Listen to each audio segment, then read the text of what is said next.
कैसे हैं आप सभी। मैं आशा करता हूं कि आप सभी अच्छे होंगे और अपनी तैयारी बहुत ज़बरदस्त तरीके से कर रहे होंगे। सबसे पहले दोस्तों, आप सभी का स्वागत है हमारे FM गोल्ड चैनल में। दोस्तों, जैसा कि हमने पिछली वीडियो में आपके लिए हिंदी के इम्पोर्टेंट टॉपिक दिए थे, उस पर हमने चर्चा की थी। आज हम आपको हिंदी के सबसे इम्पोर्टेंट टॉपिक को लेकर आए हैं यहाँ पे, जिसका जो टॉपिक है हमारा वो है पत्र लेखन, जिसके बारे में आज हम चर्चा करने वाले हैं।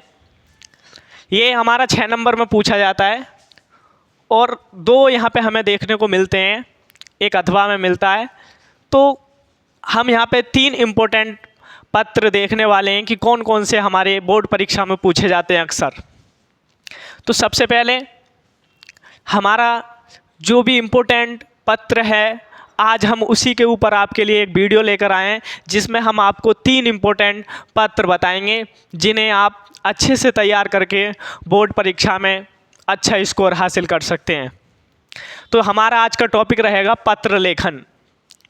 तो समय को ज़्यादा बर्बाद न करते हुए मैं अपने टॉपिक पर चलता हूँ। जो हमारा आज का टॉपिक है वो है पत्र लेखन, जो हर वर्ष पूछा जाता है हमारी बोर्ड परीक्षा में। 6 नंबर का आता है। यहाँ बात मैं 12th की कर रहा हूँ, 12th की हिंदी की, ठीक है, कक्षा 12,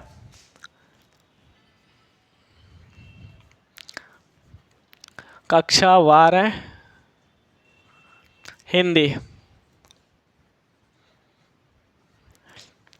तो पहला जो हमारा पत्र है वो कौन सा पत्र है? पहला है हमारा कि बैंक के शाखा प्रबंधक को ऋण प्राप्त हेतु आवेदन पत्र। हमने कोई ग्रेजुएशन किया, BA BSc वगैरह जो भी किया, और हमें कोई रोज़गार नहीं मिला, तो हम किस प्रकार बैंक से ऋण लेंगे, यानी कि लोन लेंगे अपने रोज़गार शुरू करने के लिए। वो किसी भी चीज़ के लिए हो सकता है, कपड़े की दुकान हो सकती है हमारी, किताबों की दुकान हो सकती है हमारी, स्कूल बनाने के लिए हो सकता है, XYZ किसी भी चीज़ के लिए लोन ले सकते हैं हम। तो किस प्रकार हम बैंक प्रबंधक को पत्र लिखेंगे, ये हमारा वेरी वेरी इंपॉर्टेंट लेटर है, जिसे हम देखेंगे। तो पहला है हमारा कि बैंक के शाखा प्रबंधक को ऋण प्राप्त हेतु आवेदन पत्र किस प्रकार लिखेंगे। सबसे पहला हमारा है, जिसमें हम देखेंगे कि जो इसकी स्ट्रक्चर है वो किस तरीक़ा से लिखी गई है, उस पर हम ज़्यादा ध्यान देंगे। तो पहला है हमारा बैंक के लिए, वो किसी के लिए भी हो सकता है, तुम्हारा जो रोज़गार है वो किसी के लिए भी हो सकता है, XYZ किताबों की दुकान, कुछ भी हो सकता है, लेकिन तरीका हमारा यही रहेगा। तो सबसे पहले हम देखेंगे कि सेवा में, ठीक है, सबसे पहले हम देखेंगे कि सेवा में शाखा प्रबंधक। फिर है हमारा भारतीय स्टेट बैंक, यहाँ पे कोई सी भी बैंक आप लगा सकते हैं, भारतीय स्टेट बैंक लगा सकते हैं, पंजाब नेशनल बैंक लगा सकते हैं, जो भी आप लगाना चाहो वो बैंक लगा सकते हैं। हमने यहाँ पे भारतीय स्टेट बैंक लगाई है, आपके लिए भी ये सही रहेगी आप अगर इसे लगाते हैं। दूसरा सिविल लाइंस प्रयागराज, ये हमारे शहर का नाम है, यहाँ पर जो बैंक स्थापित है। आगे सबसे ज़्यादा जो इम्पोर्टेंट चीज़ होती है वो होती है इसमें विषय। सबसे ज़्यादा जो एग्ज़ामिनर का फोकस रहता है वो रहता है हमारा विषय पर। सबसे ज़्यादा जो एग्ज़ामिनर देखता है वो देखता है हमारी विषय, कि ये किस विषय पर लिखा गया है पत्र। तो सबसे ज़्यादा इम्पोर्टेंट हमारा जो सब्जेक्ट है इसमें वो है विषय। हमें सबसे ज़्यादा जो ध्यान देना है अपने विषय पर देना है कि हम किस विषय पर पत्र लिख रहे हैं, ठीक है। तो हमारे यहाँ पर विषय, सेवा में विषय और महोदय, हमारी तीनों एक सीध में होनी चाहिए, ठीक है। एक ही अच्छा तरीका हमारा लिखने का होना चाहिए। तो देखेंगे हम विषय हमारा कि ऋण प्राप्ति हेतु आवेदन पत्र। विषय हमारा यहाँ पे इम्पोर्टेंट है। कौन सा है हमारा विषय? कि ऋण प्राप्ति हेतु आवेदन पत्र। किसी भी रोजगार को शुरू करने के लिए हम बैंक से लोन ले रहे हैं, तो हमारा है कि ऋण प्राप्ति हेतु आवेदन पत्र। अब आगे देखते हैं, फिर यहाँ पे लिखेंगे महोदय, उसके बाद कॉमा लगा देंगे, उसके बाद शुरू करेंगे कि सभी ने निवेदन है कि मैंने 2019 में कानपुर विश्वविद्यालय से BA प्रथम श्रेणी में उत्तीर्ण की है, कि मैंने वर्ष 2019 में बीए की परीक्षा प्रथम श्रेणी से उत्तीर्ण की है कानपुर विश्वविद्यालय से, तब से मैं अब तक क्या बेरोज़गार हूँ, अभी तक मुझे कोई भी रोज़गार का अवसर नहीं मिला। आगे देखेंगे, लेकिन अभी तक मुझे कोई रोज़गार नहीं मिला। इसमें दिया गया है कि सभी ने निवेदन इस प्रकार है कि मैंने 2019 में कानपुर विश्वविद्यालय से बीए की प्रथम श्रेणी में परीक्षा उत्तीर्ण की, लेकिन तब से मुझे अब तक कोई भी रोज़गार नहीं मिला। आगे देखेंगे कि हमें सूत्रों से पता चला है कि विभिन्न ऋण योजनाओं के अंतर्गत आपका बैंक भी बेरोज़गार युवकों को 1 लाख रुपए का ऋण प्रदान कर रहा है। देखो, अगर हमें अखबार के माध्यम से या किसी भी सूचना के माध्यम से सरकार की भी विभिन्न योजनाएं होती हैं, जिसके माध्यम से हमें पता चलता रहता है कि सरकार ऋण दे रही है, किसके ऊपर दे रही है, कौन सा विषय हो सकता है। तो ये कह रहे हैं यहाँ से कि विभिन्न योजनाओं यानी कि विभिन्न ऋण योजनाओं के अंतर्गत आपका बैंक भी बेरोज़गार युवकों को 1 लाख रुपए तक का ऋण प्रदान कर रहा है। ये यहाँ से हो सकता है, ज़्यादा हार्ड नहीं है, सिंपल है। तो यहाँ से लिख सकते हैं कि हमें सूत्रों से प्राप्त चला है कि विभिन्न ऋण योजनाओं के अंतर्गत आपका बैंक भी बेरोज़गार युवकों को 1 लाख रुपए तक का ऋण प्रदान कर रहा है। ये हो गई हमारी कि हम किस प्रकार अपनी योग्यता हमने यहाँ पे दर्शाई है कि हमारी योग्यता क्या है और कब से हम बेरोज़गार हैं। अब हम उनसे क्या करेंगे, विनम्र निवेदन करेंगे यहाँ पर। तो हम देखेंगे क्या कह रहे हैं कि अतः आपसे विनती है कि आवश्यक दस्तावेज भरवा कर हमें भी ऋण प्रदान करने की महान कृपा करें। यानी कि ऊपर जितने भी हमारे दस्तावेज हैं हमने सभी को बता दिया कि इस प्रकार हमने वहाँ से बीए की परीक्षा उत्तीर्ण की, और जब से हमने परीक्षा उत्तीर्ण की है प्रथम श्रेणी में, तब से हमें कोई भी रोज़गार नहीं मिला। और मुझे ज्ञात हुआ है कि विभिन्न ऋण योजनाओं के अंतर्गत आपका जो बैंक है वो ऋण दे रहा है 1 लाख रुपए तक का। तो कह रहे हैं कि अतः आपसे विनती है कि आवश्यक दस्तावेज भरवा कर हमें भी ऋण प्रदान करने की महान कृपा करें, क्योंकि ऋण लेने के लिए फ़ाइलों की ज़रूरत पड़ती है, फ़ाइल भरवाई जाती है, तमाम डॉक्यूमेंट्स की ज़रूरत पड़ती है। तो यहाँ पे कह रहे हैं कि दस्तावेज भरवा कर हमें भी ऋण प्रदान करने की कृपा करें, ताकि हम अपना कोई भी व्यवसाय शुरू कर सकें, ताकि हम भी कोई किताब की दुकान, किसी भी चीज़ का व्यवसाय शुरू कर सकें। अब यहाँ पर देखेंगे हम दिनांक में कुछ भी तारीख डाल सकते हैं, ठीक है। और दूसरा हमारा प्रार्थी में हम XYZ ना लिख कर कै खे गए लिखेंगे, ठीक है, क्योंकि ये हिंदी का है। अगर इंग्लिश का होता तो हम लिखते यहाँ पे XYZ लिख सकते थे, लेकिन ये हिंदी का है तो यहाँ पे लिखेंगे कै खे और गे, ठीक है।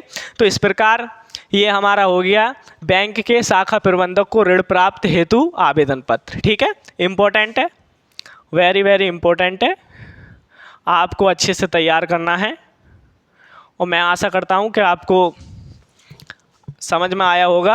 आप अच्छे से एक बार और नज़र मार लें, इसका स्क्रीनशॉट ले लें और इसे आप अच्छे से तैयार करें। मैं आशा करता हूँ ये 100% आएगा और आप बहुत अच्छे से इसे तैयार कर सकते हैं, इतना हार्ड ये नहीं है। आप इसका स्क्रीनशॉट लें और अच्छे से तैयार करें। दोस्तों, अगला टॉपिक है हमारा, ये भी वेरी वेरी इम्पोर्टेंट है, वेरी वेरी इम्पोर्टेंट टॉपिक है हमारा, ठीक है।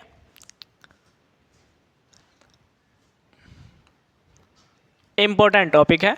अगला जो टॉपिक है हमारा, अगला जो हमारा पत्र है, ठीक है, वो है कि किसी विद्यालय के प्रबंधक के नाम लिपिक पद हेतु आवेदन पत्र, ठीक है। जैसे यहाँ पे किसी विद्यालय भी आ सकता है, ठीक है, इंटर कॉलेज ही अक्सर उन पर लिपिक पद होते हैं, वो लिपिक के लिए जगह होती है, ठीक है। तो ये लिख सकते हैं हम कि किसी विद्यालय के प्रबंधक के नाम लिपिक पद हेतु आवेदन पत्र। जैसे हमने कहीं पे हम ड्यूटी कर रहे हैं और लिपिक से छोटी जो हमारी ड्यूटी है, ठीक है, और किसी भी विद्यालय में, ठीक है, लिपिक के लिए क्या जगह निकली तो हमने उसके लिए आवेदन पत्र भर दिया, ठीक है। तो वो किस प्रकार भरेंगे ये हमारा इम्पोर्टेंट है, ये हर वर्ष परीक्षा में पूछा जाता है, हर वर्ष पूछा जाता है ये। ठीक है, तो देखेंगे आज के किस प्रकार लिखा जाता है और किस प्रकार हम करेंगे। बहुत आसान भाषा में हम देखेंगे, यहाँ पे आपको कोई भी डिफ़िकल्टी इसमें देखने को नहीं मिलेगी, बिल्कुल आसान शब्दों में समझेंगे, क्योंकि मैं आपके साथ हूँ। आपको किसी भी प्रकार की कोई दिक्कत आने नहीं दूंगा, ये मेरा वादा है, ये मोहसिन सर का आपसे वादा है कि मैं आपको किसी भी प्रकार की कोई दिक्कत नहीं आने दूंगा। तो देखते हैं किस प्रकार हम बहुत सिंपल लैंग्वेज में देखते हैं कि किस प्रकार लिखा गया है। ठीक है, तो ये है हमारा कि किसी विद्यालय के प्रबंधक के नाम लिपिक पद हेतु आवेदन पत्र। इम्पोर्टेंट है, मोस्ट इम्पोर्टेंट। ठीक है, इम्पोर्टेंट ही लेके आए हैं हम आपको तीनों पत्र। अगर आप इन्हें पत्र को तैयार कर लेंगे तो आपको कहीं भी भागने की ज़रूरत नहीं है, आपके पूरे के पूरे 6 नंबर आपके पक्के हैं। ठीक है, तो सबसे पहले देखेंगे हम कि सेवा में, ठीक है, किसके लिए लिखवा रहा है, प्रबंधक महोदय के लिए। ठीक है, तो सेवा में प्रबंधक, ठीक है, प्रबंधक महोदय लगा देंगे यहाँ पे। ठीक है, अगर लगाना चाहें तो यहाँ पे लगा देंगे प्रबंधक महोदय। ठीक है, महोदय जी यहाँ पे जोड़ देंगे हम। अब कोई सा भी कॉलेज हो सकता है, सुभाष चंद्र बोस इंटर कॉलेज। ठीक है, यहाँ पे हम दूसरा भी लिख सकते हैं XYZ। वैसे अगर ये लिखना चाहो तो आप यही लिख दो, कोई इसमें दिक्कत वाली बात नहीं है। ठीक है, तो ये देखेंगे कि सुभाष चंद्र बोस इंटर कॉलेज, वहाँ के प्रबंधक महोदय जी हैं। कहाँ पड़ता है, इलाहाबाद UP यानी कि उत्तर प्रदेश में पड़ता है। ठीक है, इतनी चीज़ देखेंगे सबसे पहले कि सेवा में प्रबंधक महोदय जी, सुभाष चंद्र बोस इंटर कॉलेज, इलाहाबाद उत्तर प्रदेश। ठीक है, ये हमारा इम्पोर्टेंट है यहाँ तक। उसके बाद सबसे ज़्यादा जो मोस्ट इम्पोर्टेंट चीज़ होती है वो होती है विषय, क्योंकि सबसे ज़्यादा जो ध्यान देता है एग्जामिनर वो विषय पर देता है कि किस विषय के ऊपर ये लिखा गया है। ठीक है, तो सबसे पहले हम देखेंगे कि हमारी विषय क्या है। तो विषय क्या है, अगर तुम्हारे ऊपर, अगर हम पे विषय लिखनी नहीं आ रही तो हम देखेंगे ऊपर जो हमारे क्वेश्चन पेपर में दिया होगा, तो उसके जो लास्ट चीज़ें हैं उन्हें उठाकर हम इसमें रख देंगे, किसमें, विषय में रख देंगे। ठीक है, तो क्या है विषय हमारी कि लिपिक पद हेतु आवेदन पत्र। कौन सा है हमारा कि लिपिक पद हेतु आवेदन पत्र। ठीक है, हमारी विषय हो गई, इम्पोर्टेंट है। ठीक है, विषय हमारी इम्पोर्टेंट है, कुछ भी भूल जाना लेकिन विषय लिखना मत भूलना। एक बार को इसमें से एक लाइन कम हो जाए लेकिन विषय हमारी कम नहीं होनी चाहिए। पूरा अगर हम लिखेंगे तो बहुत आसान शब्दों में मैंने आपको यहाँ पे लिखवाया है। ठीक है, आगे देखेंगे महोदय, ये हमारी तीनों एक ही सीध में होनी चाहिए, यानी कि एक ही लाइन में होनी चाहिए, कोई भी आगे पीछे नहीं होनी चाहिए। ठीक है, आगे देखेंगे हम कि पिछले दिनों, ठीक है, यहाँ से देखेंगे कि पिछले दिनों मुझे विज्ञापन के माध्यम से, विज्ञापन यानी कि किसी भी अखबार के माध्यम से पता चला है कि आपके कॉलेज में लिपिक का एक पद खाली है।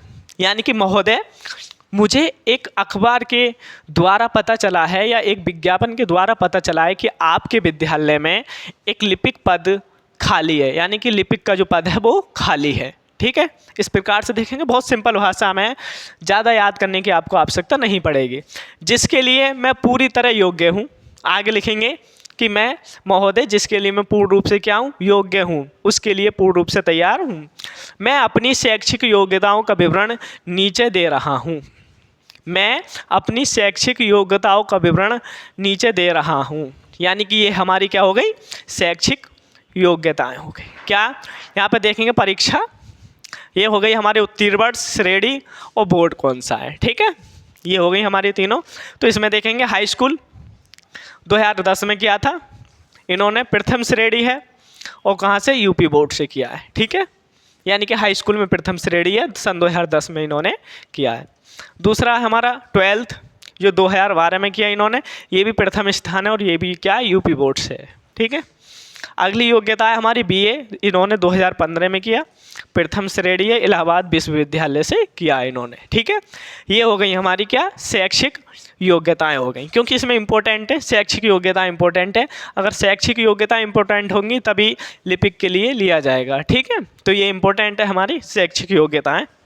फिर आगे देखेंगे कि मैं पिछले कुछ सालों से एक कॉलेज में प्रवक्ता के रूप में काम कर रहा हूँ, कि मैं पिछले कुछ सालों से एक विद्यालय में लेक्चरर के रूप में काम भी कर रहा हूँ, यानी कि प्रवक्ता के रूप में काम भी कर रहा हूँ, लेकिन ये पद अस्थायी है, यानी कि स्थायी नहीं है। कभी भी मुझे हटाया जा सकता है, इसलिए मैं लिपिक पद के लिए आवेदन कर रहा हूँ। अगर ये स्थायी होता तो मुझे कोई भी ज़रूरत नहीं पड़ती, ठीक है, लेकिन ये पद अस्थायी है। अतः आपसे मेरी विनती है कि मेरी शैक्षिक योग्यताओं पर विचार करते हुए मुझे यह अवसर प्रदान करने की कृपा करें। मैं पूरी ईमानदारी से काम करूंगा। यानी कि मेरी जो शैक्षिक योग्यताएं हैं जो मैंने ऊपर दी गई हैं उन पर विचार कीजिए, ठीक है, उन पर विचार कीजिए, मुझे एक बार अवसर अवश्य प्रदान करें।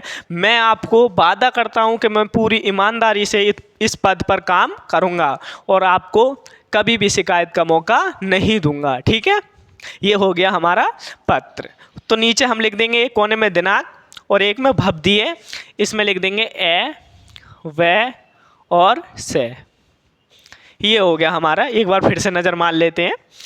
सेवा में प्रबंधक महोदय जी, सुभाष चंद्र बोस इंटर कॉलेज, इलाहाबाद, उत्तर प्रदेश, ठीक है, वेरी वेरी इंपॉर्टेंट है। विषय हमारा लिपिक पद हेतु आवेदन पत्र।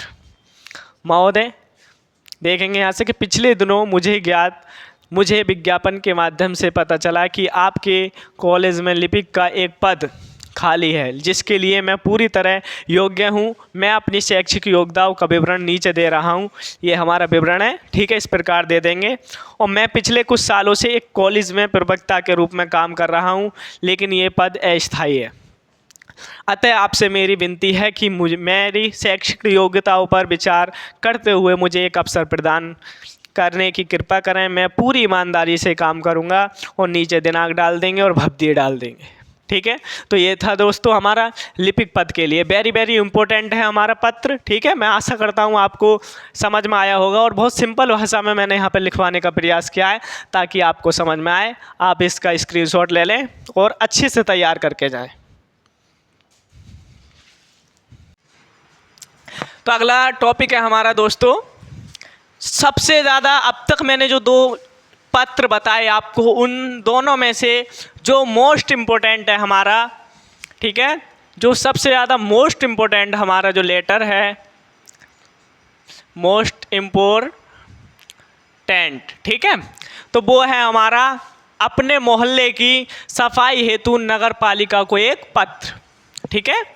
अपने मोहल्ले की सफाई हेतु नगर पालिका को एक पत्र, सबसे ज़्यादा वेरी वेरी इंपॉर्टेंट है ये। अब तक मैंने जो दो बताए उनमें दोनों में सबसे ज़्यादा इम्पोर्टेंट है, ठीक है। तो जब इम्पोर्टेंट है तो अच्छे से ध्यान देना है हमें।